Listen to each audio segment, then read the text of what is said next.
ஐயா வணக்கம். வணக்கம்.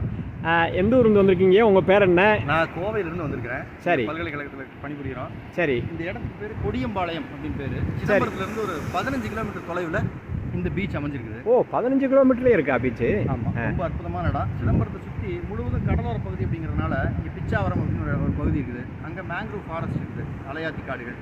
அதை தாண்டி வந்தீங்க அப்படின்னா இங்கே ஒரு அற்புதமான ஒரு பீச் ஒன்று இருக்குது.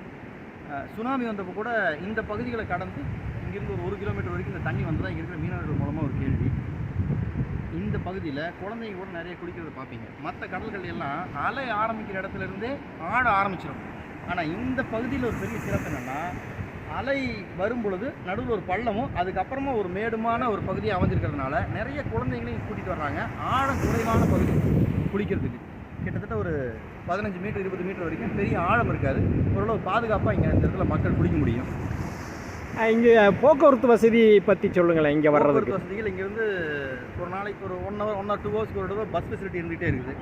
ரெகுலர் பஸ்ஸஸும் இருக்குது, மினி பஸ் சர்வீஸஸும் இருக்குது. அதனால் அங்கேருந்து வந்தீங்கன்னாக்கா கொடியம்பாளையம் அப்படிங்கிற ஒரு ஸ்டாப்பிங்கில் பஸ் ஸ்டாண்ட்லேருந்து பஸ் அக்சஸ் இருக்குது, இங்கே வந்துடலாம்.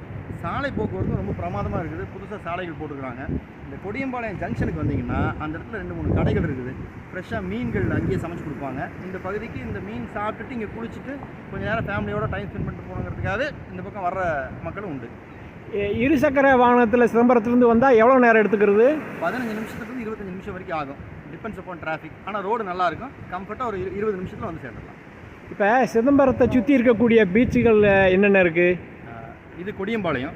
கொடியம்பாளையத்துலேருந்து போனீங்க அப்படின்னாக்கா பிச்சாவரம் பீச் இருக்குது. இந்த பகுதி முழுவதுமே சீஷோர் தாங்கிறதுனால சிறு சிறு பேர்களில் நிறைய ரோடு அக்சஸ் இருக்குது. கிட்டத்தட்ட கடலூர்லேருந்து சிதம்பரம், சிதம்பரத்துலேருந்து நாகப்பட்டினம், பூம்புகார், இந்த வழி முழுவதுமே கடலோர பகுதிகள் தான். ஸோ முழுவதுமே நீங்கள் பீச்சை பார்க்க முடியும். இன்னும் கொஞ்சம் தூரம் தள்ளி போனீங்கன்னா பிச்சாவரத்தில் ஒரு நன்னீரும் கடல் நீரும் கலக்கக்கூடிய ஒரு இடத்த நீங்கள் அங்கே பார்க்கலாம். இங்கே இருக்கிற ஒரு ஆறு போய் அங்கே கலக்குது கொள்ளிடத்தினுடைய ஒரு சிறு பகுதி. அந்த இடத்துல வந்து நன்னீரும் கலக்கக்கூடிய இடம், ஒரு கழிமுகம். அதை நீங்கள் பார்க்கலாம். நன்றிங்கய்யா. நன்றிங்க ஐயா, வணக்கம்.